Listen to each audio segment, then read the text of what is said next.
Well, despite criticism from some conservative Republicans in both the House and the Senate, the White House stood by the new GOP health care proposal yesterday, while Speaker Paul Ryan guaranteed its passage in the House.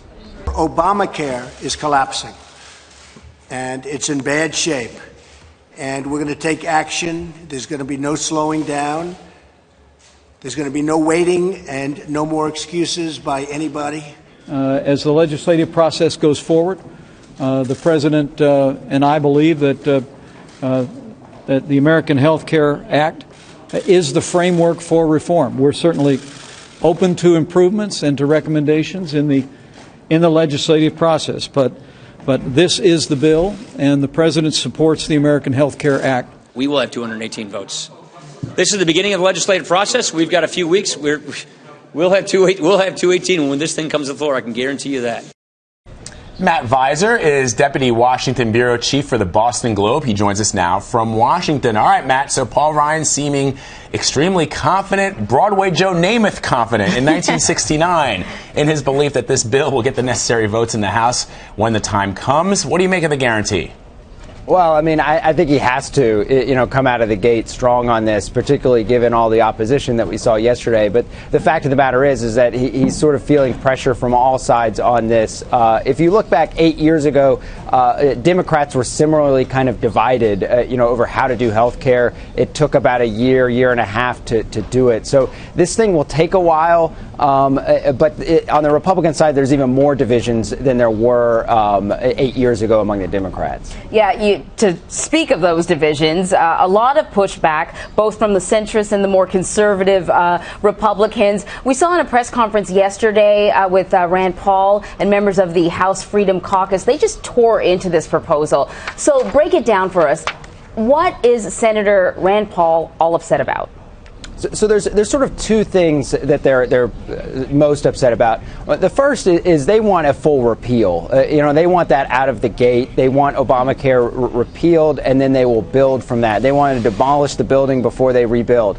Paul Ryan and this plan is a little bit more of a renovation. I mean, it's sort of they're changing things. Some of the Obamacare things will go away, but it's done in steps instead. So that's one area of opposition. The other is on the more policy front around subsidies that the plan that Paul Ryan has put together calls for, where people would get tax subsidies based on age as well as income level. So Rand Paul and conservatives are really pushing back on that concept. To make matters even more confusing, moderate Republicans are pushing back on plans for Medicare to be sort of stripped as part of this plan. So Paul Ryan's really getting it from both sides of his party at this point. Matt, an issue that's continuing to distract from the healthcare fight is the president's wiretapping accusation, which the White House is continuing to stand by. Let's take a listen to what Press Secretary Sean Spicer had to say yesterday when he was asked if there is any new proof that's been uncovered regarding the president's claim. And we'll talk about it on the other side. It's not a question of new proof or less proof or whatever. The answer is the same, and I think that that there is a concern about what happened in the 2016 election. The House and Senate Intelligence Committees have the staff and the capabilities and the processes in place to look at this in a way that's objective, and that's where it should be done. Matt, there was also another question from NBC's Haley Jackson to Sean Spicer, one that seemed to flummox him when she asked, well, if the president has this information, why is he asking the Congress to spend the resources, the money, the time to investigate it? Why not just release it to the American people? What do you make of Sean Spicer's response?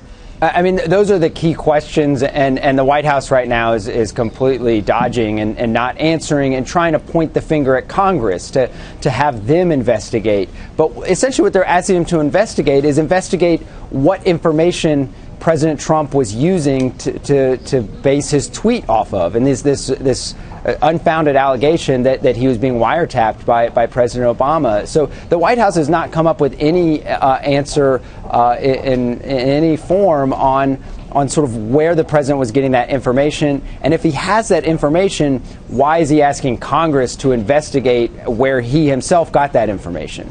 Yeah, FBI Director James Comey spoke publicly yesterday, and he did so again today. He avoided commenting on the president's accusations. At this point, though, what do you think could ultimately motivate him to speak out and say something?